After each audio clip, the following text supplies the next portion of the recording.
You, Donald. Thank you, Donald. Good evening, everybody. Well, today, an article in the Times newspaper did rather catch my eye, as it's done much of the media.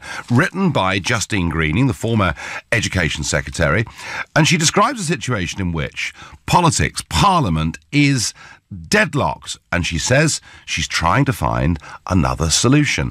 She wants another referendum, but it's not the same as the Soros-backed People's Vote, the one headed up by Alistair Campbell and others, because what they want is to have a referendum on Theresa May's deal or to stay in the European Union. Though Justine Greening has got a radically different idea. Here she was, speaking this morning on Sky News. I think Brexit has to be above party politics, and what needs to come first is not any political party, but what's right for the country. We need to recognise that Parliament is now stalemated on a way forward on Brexit. If it's the Prime Minister's deal, I believe that will not be supported and it will be voted down. If it's a proposal on a no deal, that will be voted down. All Parliament can do is block a route forward. And I think if that's the case and that's the reality, then the only way we can find a path forward is to go back to the British people and ask them to take the decision. Well, she maybe has a point about Parliament being deadlocked. I thought that was very interesting. On the BBC, she went further. I think I'm just calling it like I see it. Parliament's deadlocked. I think this deal keeps no one happy and Parliament won't support it. I also think Parliament won't support a no-deal scenario. And so we're left with Westminster unable to get behind any route forward, which is why I think in that case you then have to give that decision back to the British people and put it in their hands. So what is Justine Greening's proposal? I think they need to choose between, in practice, the three alternative routes we have. One is a soft Brexit, that's the Prime Minister's deal. One is a proper clean break, which is a hard Brexit, and I think listening to the Leave voters in my own community, that's what they want. They wanted a clean break from the European Union.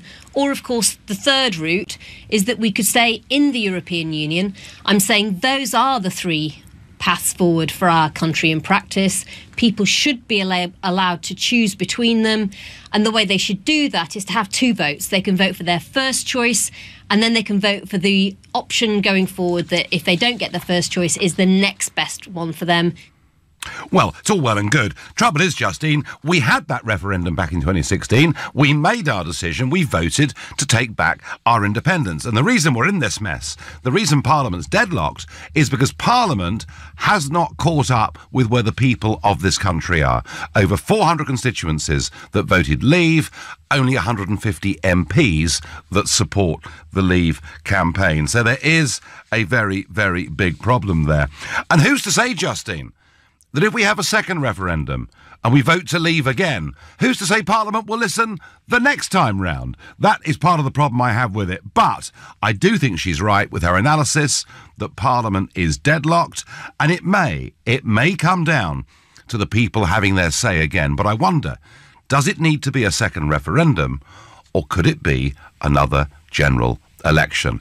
I want to know what you think on this. If you think, yep, actually she's right, this actually is the only way, and unlike the People's Vote campaign, at least she's been honest enough to give us the three options. And by the way, I met her in the corridor this morning, and I said, I don't agree, Justine, with the second referendum, but at least you've given the true options available to us. So I give her some credit for that. If you think she's right, call me on 0345 6060 973. Maybe you think she and the rest of our political class need to simply get over it. It's finished. The war is over. Text to 84850. Or maybe you've got yet another idea, in which case you can tweet using the hashtag Farage and LBC at LBC. You can watch us on Facebook and comment there too. And breaking news, Ken Clarke. Yes, he, Tory, now backbench veteran, held virtually every senior position in government, bar that of Prime Minister. Ken Clarke, very, very much a pro-EU supporter, wanted us to join the euro. He has just backed Mrs May's Chequers deal, which tells me all I need to know. It is the pro-EU Remainers that are backing the Chequers deal. Let's go to Paul, who's calling from Brecon in mid-Wales. What do you think about Justine Greening's ideas, Paul? Well, I think part of the analysis is correct, but I think her conclusion is totally wrong. That, as you say, the people have already voted. Yep. It's just that the Parliament can't get its act together. But this Chequers deal isn't going to be accepted by the EU anyway. It's absolutely absurd. And there's no chance at all. And the other thing is, there's a constitutional matter here. This is a result of Ollie, the civil servant. Ollie Robbins, yeah. Yeah, and getting together. And basically, we've been trounced. I've been misled. I thought we had a Brexit department. We didn't. What we had was a secret civil service department working with the Prime Minister to get the Chequers deal and bounce it on the Brexit department. Do you see the Prime Minister, Paul? Do you see the Prime Minister's role in this as having been deceitful? Totally. I was at a meeting or dinner the other night with Rees-Mogg, and I'll tell you what, the mood there, and I don't belong to any party, but I was invited along and I went along. I had some questions and so on, but he is so popular in the party, and I'm telling you now, everyone was trashing May. She has completely lost the base of her own party. So why, Paul, are there only somewhere between 38 and 40 letters in when 48 are required to trigger a motion of confidence in her? Very simple, because of timing. It's to do with the timing. I've always understood why, if you start to have a 3-month election now for the leader, right in the negotiations, that's going to be very, very difficult. And also, who would get in, given the existing mood? So I'm on the Brexit side very strongly. But given that, there are restrictions. The only reason she's there is by sheer bad luck of the timing. She has put this country, into a terrible bargaining position. Isn't she there because of Michael Gove? Isn't she there because Gove stabbed Boris in the back? Otherwise, Boris would have won it. Yeah, and I'm surprised. Yeah, that's right. And I'm surprised that Gove now is backing it.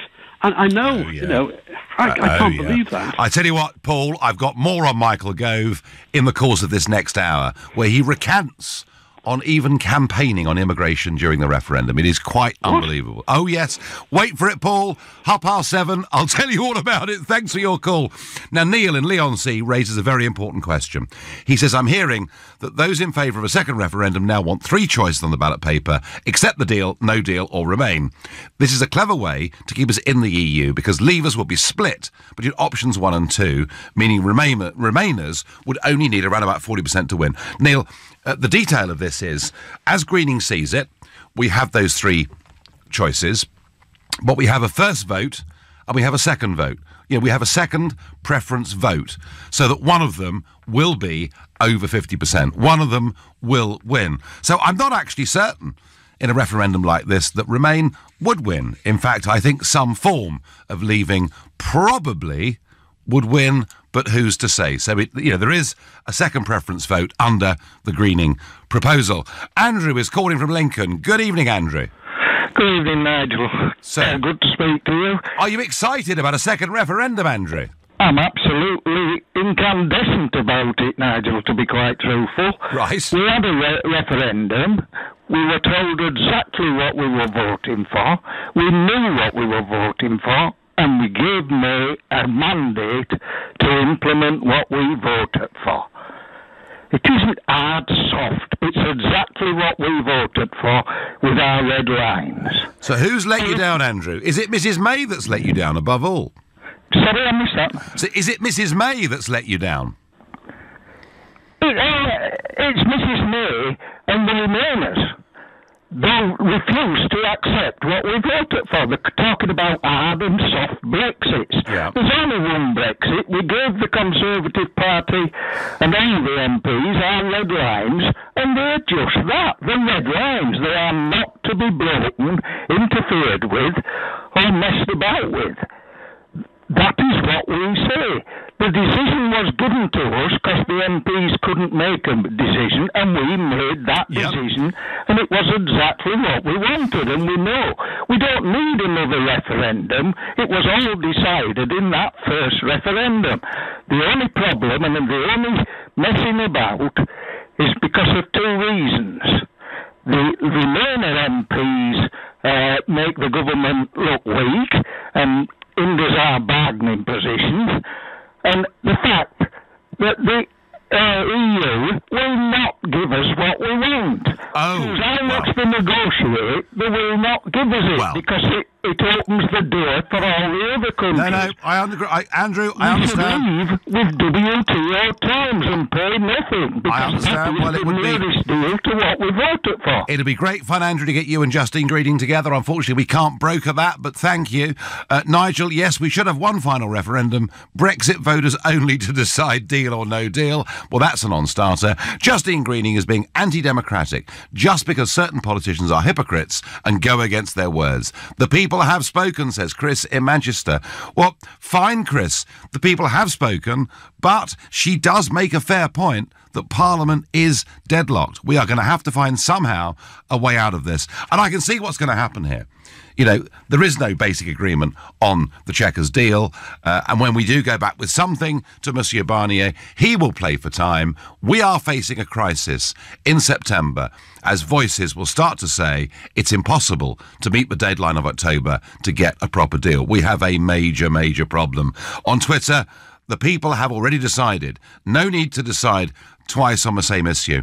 Yes, I agree with all of you, but Parliament is deadlocked. We do have a problem. I think I've got a way forward to this, but for now, you're listening to the Nigel Farage Show exclusively on LBC, and it's 7:15. Well, Justine Greening thinks that Parliament's deadlocked. We need another referendum, but we need to have three options, and that is accept the deal, leave, or remain. I'm asking you, ultimately, is this decision going to have to be given back to the people if Parliament can't sort it out? I don't want a second referendum. I think there's a better way of doing it than a referendum. But before I get back to that, Michael Gove, who played such a prominent role in the referendum campaign, has been interviewed and given quotes in a book that is coming out later this week called Control, Alt, Delete. And it's written by a guy called Tom Baldwin, who was a very senior advisor to Ed Miliband. And in it, Gove, who was accused of employing sort of UKIP-style rhetoric during the referendum. Michael Gove says in this book that actually it was wrong to talk about Turkey and Turkish accession and the fact the population could rise by 5 million due to immigration by 2030, that if he'd had complete control over this, the campaign would have had a different feel to it. And he goes on to say that he's very pleased that now, because we've had the referendum, we have the most liberal attitudes on immigration of any country in Europe, that the referendum had taken the sting out of the argument. Very good, Michael. You can now be invited to every posh dinner party in Notting Hill. You've decided that immigration is not an issue. It's all gone away. But you've just basically confessed to the British people that you talked about the issue that was closest to their hearts without actually meaning it. Doesn't get top marks in my book, I have to say. Let's go to James in Coventry. James, do we need a referendum to sort out the parliamentary mess? Well, I'm so exasperated at the moment, Nigel, I'd probably say yes, because... Would you? I'm one of these non-existent mid-20s Brexit voters, because it was all over 60s. Right. But basically, look at the Tory party, and I only, maybe except for Rees-Mogg, see careerists. I look at the Labour Party and just completely, that's gone, a bit loopy. And then I look at the UKIP party and they seem to have veered to the alt-right. So I don't see any other way of finalising this issue and getting what we want without voting, because it just seems like they're not going to do it. Theresa May has watered it down far too much. All right, so you think if we had a second referendum, but what if we have it, James, and they ignore us again? That's the thing, but the only problem is I went out and voted. I truly believe that this was good for the future. It's not it is about getting sovereignty, but also believe there's opportunities. I'm a positive thinker about it, and that's who we need in charge. But the problem is, you vote Conservative, you vote Labour, you vote UKIP. UKIP ain't going to get in. Labour and Conservative both aren't going to give us what we want, because Jeremy Corbyn has flip-flopped on his policies because of his EU backers. And then you've also got, the Conservative Party with basically Remainers. At some point, Labour's split on this is going to be revealed. Large swathes of the old Labour vote in South Wales, the Midlands and the north of England voted Leave and did so because they meant it. But for the minute, he's off the hook on this. It's the Conservatives that are having to face these questions. James, if I thought that a second referendum, and we won it again with a Leave vote, would finish it off, I might be tempted to agree with you. I just worry they might ignore us again. But James, I get your frustration. Thank you very much indeed. Tina says on Facebook, the question Remainers should answer is, what does Remain look like when it could mean we totally submit to the EU? Well, Tina, the other question is, what will the EU look like in a few years' time? I mean, I sat next to Jean-Claude Juncker last year giving his State of the Union speech. It's a European army by 2025. It's a foreign policy without veto. That's the direction they want to go in. And yet it's falling about around their ears with Hungary, Poland, Italy, Sweden, and even in Germany. You know, the Alternative for Deutschland now second in the opinion polls. John says, no, we don't want a second referendum. It will create even more division. If we had a competent government, the question would not even arise. Yeah, but John, we don't have a competent government. We have a leader who's pretending to deliver Brexit, but actually now picking up the support of people like Ken Clarke. Linda is calling from Chelsea. Good evening, Linda. Yes, I was just calling because I have a website and I've tried to set up a petition along the lines of a referendum, although I'd be pleased to hear what you're going to suggest later on. Yep. But my thought was, because I thought that this issue that having three options might come up, which I think would be disastrous. And my idea was that we have a referendum, you know, which would be held in October maybe. There would have to be quite a rush issue. But it would be an option that we accept Mrs May's deal or we exit on WTO rules. So that, you know, we've already had this referendum, so it's not rerunning the old referendum. The Remainers can have their Mrs May's deal, although that seems to be collapsing at the moment. But, you know, we also have this more decisive Brexit, not a hard Brexit, but a decisive Brexit, that we're just out. Yeah, I mean, Linda, that sounds fine, but of course there are more MPs would support we accept the deal or we stay in. The MPs might. The MPs accept or reject the deal. I mean, that's the referendum they want.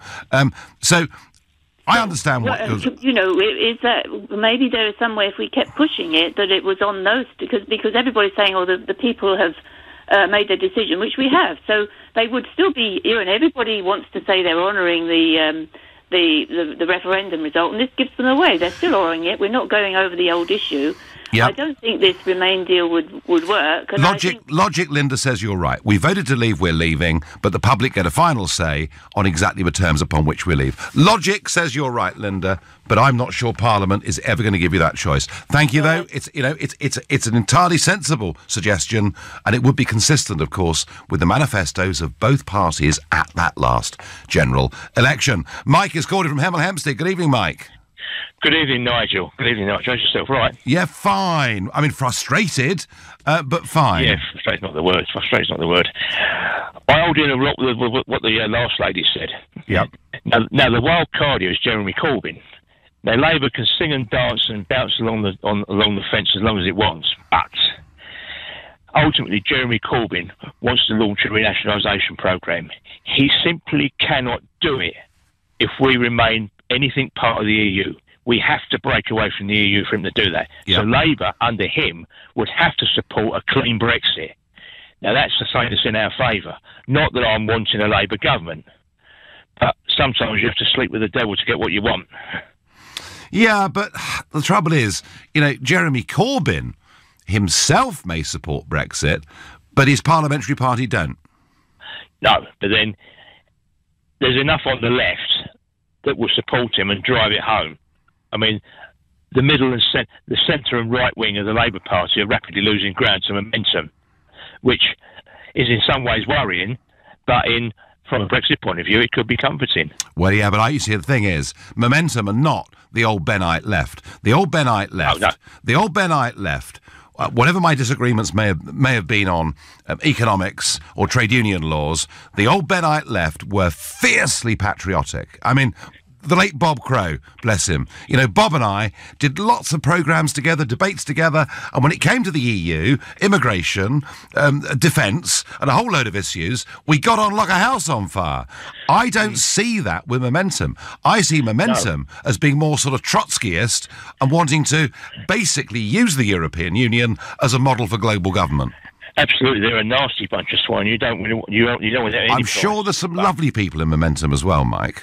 There probably are, but the ideology of it is is worrying. I don't think, Mike, Momentum are going to help us in this at all. I don't think so. No, I don't. Mike, I thank you. Going to move on. Matthew in Heathrow, what's your view on Justine Greening's proposal? Well, hi, Nigel. Yeah, I do think we need another referendum, but it's just for the people in Northern Ireland, because until we solve the Northern Ireland issue, so basically we've got to know if they now still want to remain part of the EU, or they'll accept the white paper and have the border on the North Sea, and basically the rest of the UK, I think, will then have to go to WTO, what will then give the Brexit what the majority of people voted for. So you think the Northern Irish should have a choice as to whether they have a separate constitutional position to the rest of the UK? Well, yeah, that's the only way. I mean, we're going to get the Brexit to work the way, you know, the majority of the people. I'm a Remain accepted. We're going to leave. But if we do want to do proper free trade deals with the rest of the world, we do need the WTO as a base. And then we can negotiate special deals, hopefully with Europe and with the US. I'm not sure, Matthew, that Northern Ireland would like to be singled out in this way. Well, and if we did that, the Scots would ask for another vote. Maybe the Welsh Assembly, maybe not, would ask for another vote. I'm not sure it's the right route. I really am not sure it's the right route, Matthew. I mean, the Brexit won't work. It will end up, but no deal is not an option. The no deal is we just stay in. So, well, yes, I mean, no deal. With no deal, do we leave automatically or do we stay in? That is the great debate, and Brexiteers and Leavers can't agree. Matthew, I thank you very much indeed for that. Peter's got very strong views on Facebook. No to any referendum. We've had it, and the Queen has signed it into law. Yes, but Parliament doesn't really agree. Now, my view on all of this is we will not get anything like the Brexit we voted for if Theresa May stays as Prime Minister. That's clear. The best thing that could happen is they get rid of her, they get a Brexit leader who goes across to Brussels and says, look, we're very reasonable people, we're prepared to compromise, but there are 2 or 3 key issues that we need to have. We must have back proper control of our borders, and we must be in control of making our own laws. If Brussels reject that, we give them notice that we will be leaving and trading under World Trade Organization rules. We return. The Prime Minister returns to the House of Commons, who then reject that. The Prime Minister then goes to the country and says, your Brexit vote is being betrayed by the political class in Westminster. I ask you for your authority to deliver it, and they win the referendum with a very big majority, because the people out there who voted Brexit are desperate for this to happen. I think it may well be that the people have to have their say to settle this, but it can be done in a general election by having a Prime Minister who is a committed leaver, not a Remainer who pretends she now wants Brexit to happen. Tell me if you agree with that. You're listening to the Nigel Farage Show, exclusive in LBC. It is now 7:30, and Justine Greening wants a second referendum. Hers is more complicated than the previous ideas. Her one is to have 3 choices. The deal, i.e. Chequers or whatever it may in the end be, remain or leave, with everybody having a second preference vote. Matt in Sidcup says, yeah, the trouble is they'll all put Chequers as their second preference, and it will end up as the Chequers deal. Well, Matt, it's difficult to say at this stage whether people would even use their second preference votes. But, hey, that's her formula. It's not mine. I think it needs a strong Prime Minister to go to Brussels, and if Parliament rejects what a strong British Prime Minister does, put it to the people and you'd win by a country mile and settle it once and for all. That is my view. Now, in the presidential campaign back in 2016, one of many commitments that Donald Trump made was an attempt to try to improve relations with Russia. And to that end, of course, he's been in Helsinki. This is the last leg of the tour that he's been on. And Putin and Trump have held a joint news conference in Helsinki. The Russian leader told reporters the Cold War is over and that America and Moscow need to solve problems together. Trump was questioned, of course, about the allegations concerning Russian meddling in the American election. Here he is. There was no collusion at all. Everybody knows it. So far that I know, virtually none of it related to the campaign. And they're going to have to try really hard to find somebody that did relate to the campaign. That was a clean campaign. I beat Hillary Clinton easily, and frankly, we beat her. And I'm not even saying from the standpoint, we won that race and it's a shame that there can even be a little bit of a cloud over it. People know that, people understand it, but the main thing, and we discussed this also, is zero collusion, and it has had a negative impact upon the relationship of the two largest nuclear powers in the world. We have 90% of nuclear power between the two countries. It's ridiculous. It's ridiculous what's going on with the probe. And further about the allegations, this is what Trump said about the lack of evidence. Where is the server? I want to know, where is the server, and what is the server saying? With that being said, all I can do is ask the question. My people came to me, Dan Coates came to me, and some others. They said they think it's Russia. I have President Putin. He just said it's not Russia. I will say this. I don't see any reason why it would be, but I really do want to see the server. But I have confidence in both parties. I really believe that this will probably go on for a while, but I don't think it can go on without finding out what happened to the server. Well, of course, the Mueller investigation in America has been going on now for over a year. As yet, the only thing I think that's been uncovered is that some Russians spent $100,000 on some Facebook adverts. That in a campaign in which many hundreds of millions of dollars were spent. Now, President Putin decided he would use other examples of where real foreign meddling and collusion had happened in elections. And I think you might have heard this argument from me once or twice before. I've brought some examples already. You have many people, including with those multi-billion fortunes, Mr. Soros, for example, who interferes everywhere. But is that the position of the American government? That's a private individual.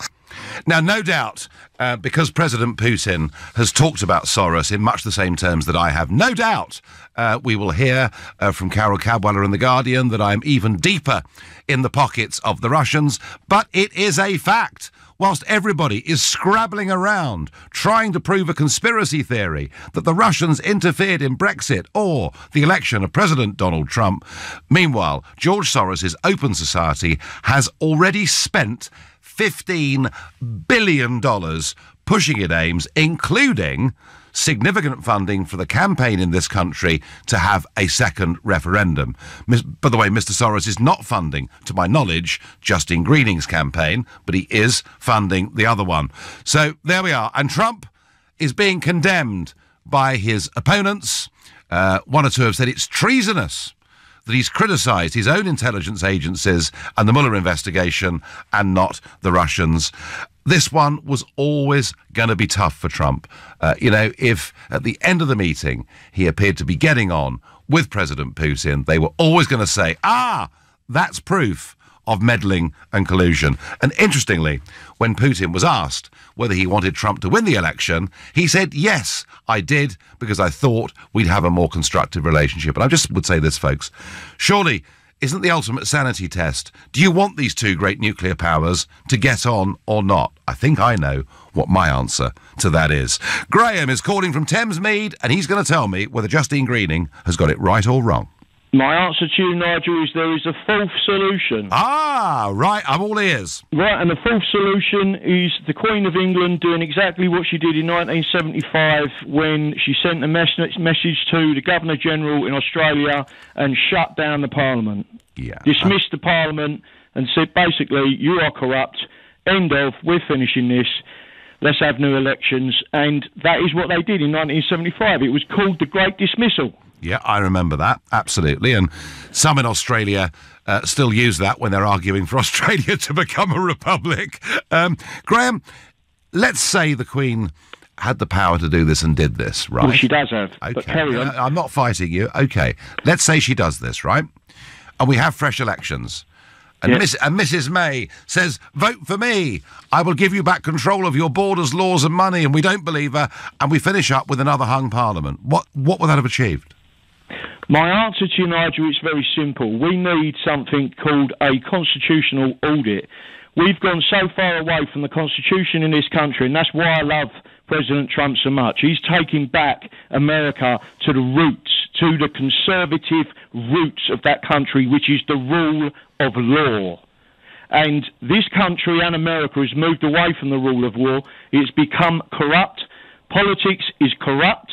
And the only person that can sort this country out now is the most powerful woman in the world, which is the Queen of England. I don't think she can sort it out, Graham, at all. I don't think it will be sorted out until one of the leaders, or both of the leaders... I think you've got Gerard Batten. He's the closest to a constitutionalist that I've seen. It's the only reason now that I would vote for Gerard Batten. Well, Gerard Batten is leader of UKIP, and UKIP are up in the polls in the course of the last week, but not on the verge of forming a government. Graham, I thank you very much indeed. Hi, Nigel. I wonder if there would be a second referendum if Remain had won. Yes, there would have been, maybe in 40 or 50 years, if we were very, very lucky. Those that believed in Leave would have gone on making the arguments, but there would not have been a cat's chance in hell of this even being on the agenda. Chris is calling from Richmond. Good evening, Chris. Good evening, Nigel. I actually want to refer you back to something you said a few minutes ago. You were being quite dismissive about Carol Colowadler. You had Steve Bannon on for 2 hours yesterday, Aaron Banks on, and Andy Whitmore a few weeks ago. I want you to tell people right here, right now, why you refuse shut down Carol Colowadler. Oh, well, look at page 42 of today's... Chris, look at page 42 of today's Guardian. You see yet another retraction and apology, for something that has been gotten wrong. OK, let's move on with this.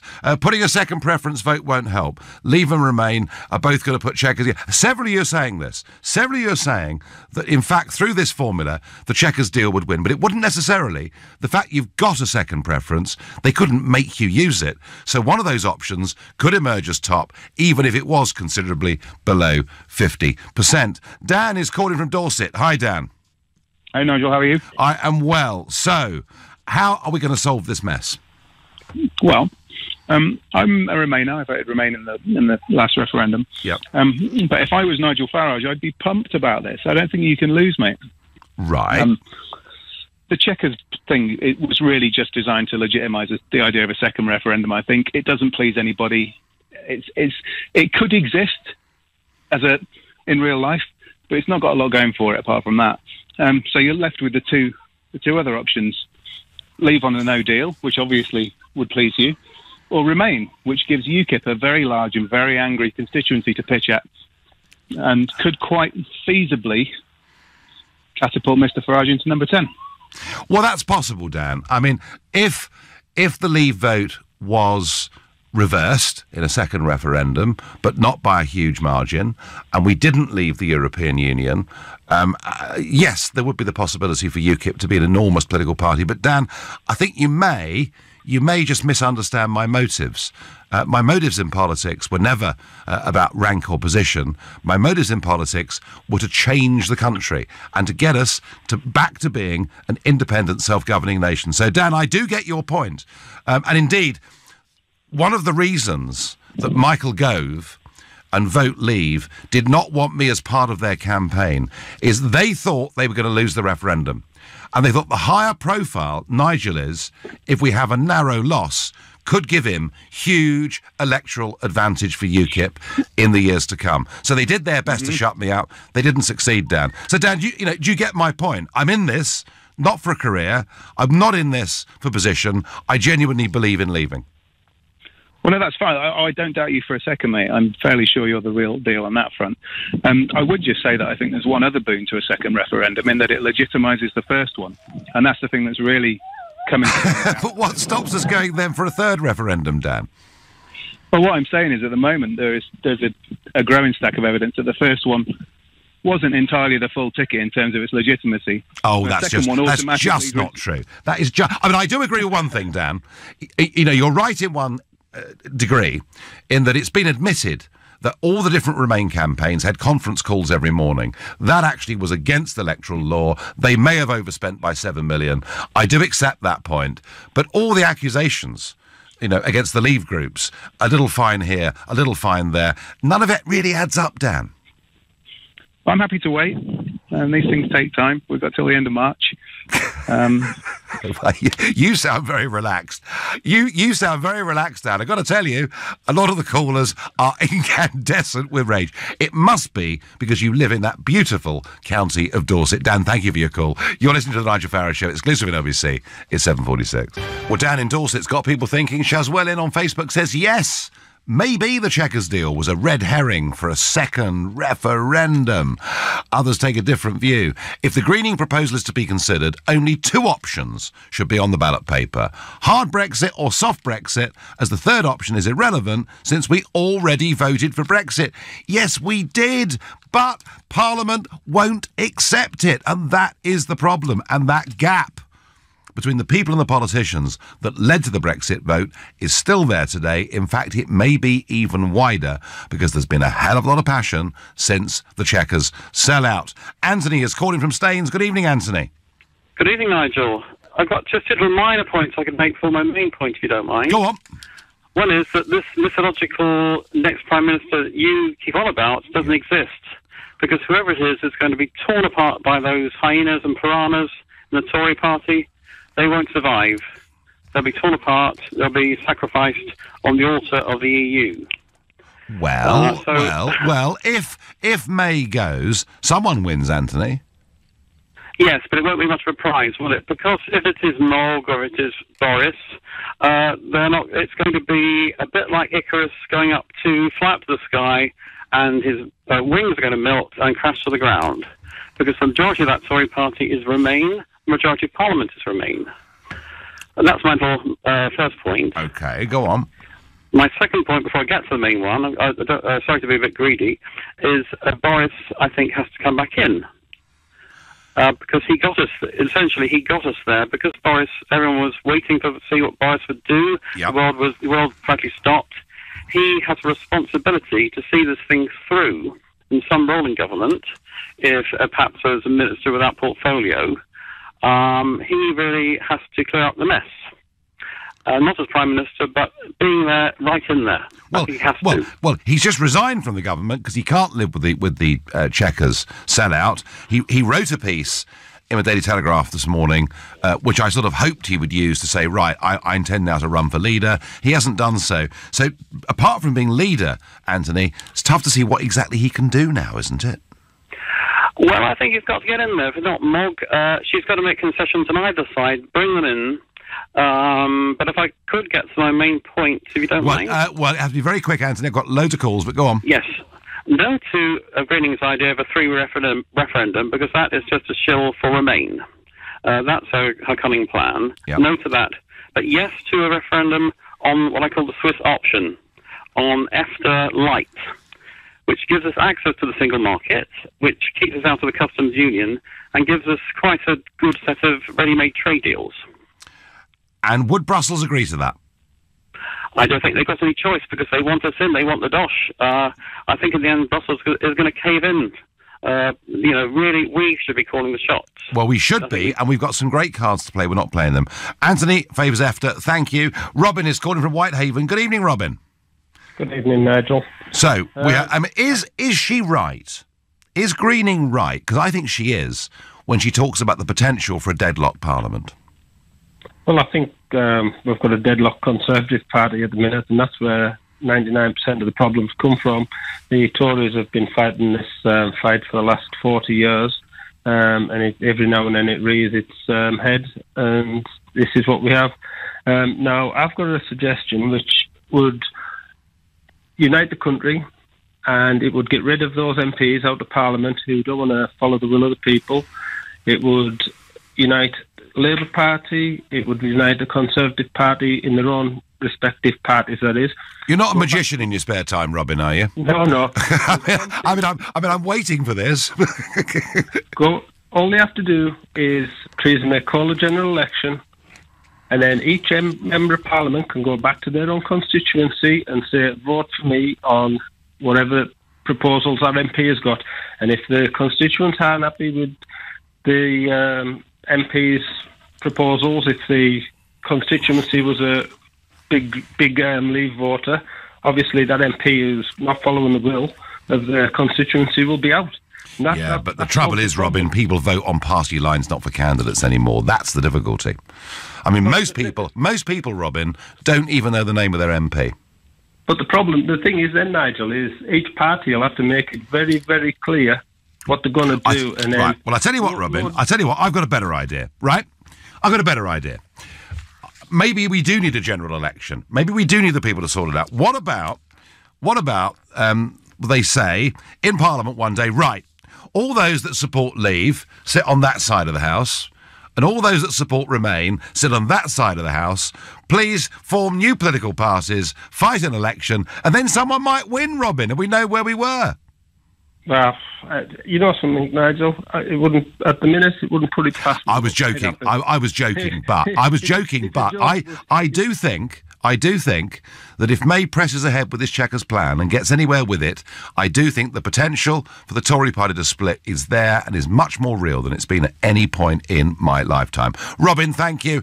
We're all grappling around for the solution. I do accept, by the way, the criticism that I got from Anthony and Staines that my Leaver Prime Minister taking over from May, yes, they would have a very difficult time in their own party. They'd have to act and move very quickly, but I still believe that is the most likely route to get the Brexit that people voted for. Jamie is calling from Chester. Good evening, Jamie. Hi, Nigel. So, is Justine Greening right? No, and I'm a Remainer. A referendum with 3 options sounds absolutely horrific. Yeah. The problem with this is that, you've already touched on it in the last hour, is that this has to go through Parliament. Yes. Because ultimately, and I appreciate Remainers have raised the advisory point for other means in the past, the point of this referendum being advisory is that it has to be affected by Parliament. And Parliament have to do it. Another referendum is not going to help that. But there is an elephant in the room, of many elephants in the room on this topic at the moment, with this referendum topic. And I think it's also a problem with what you suggested as the way forward, which is that there is not enough time for any of this. A referendum would take 4 months to get primary legislation through, or so. Yes, it would. You just don't have enough time to do it. And with respect, I don't think we have enough time to do what you suggested either. Well, I disagree, Jamie. I'll tell you why. Because for most of August, Monsieur Barnier will be sunning himself on a beach somewhere, and the board of the Conservative Party could concertina in the time it takes to have a leadership election.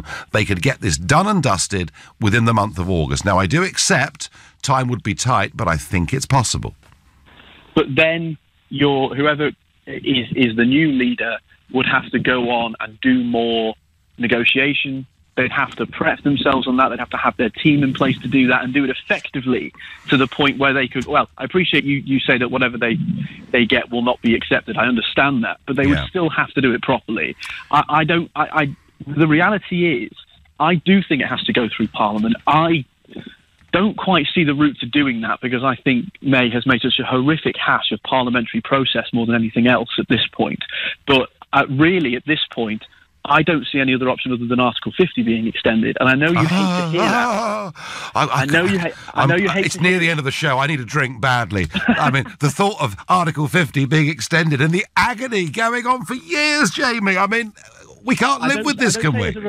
I don't say it as a Remainer, saying, I want to frustrate the process. Do you know, Jamie? I don't see any other way forward. Do you know, Jamie, I can see a very major crisis, bordering on a constitutional crisis this September, and the next push from the Remainers will be the suspension and delay of Article 50. So I do get your point. I thank you.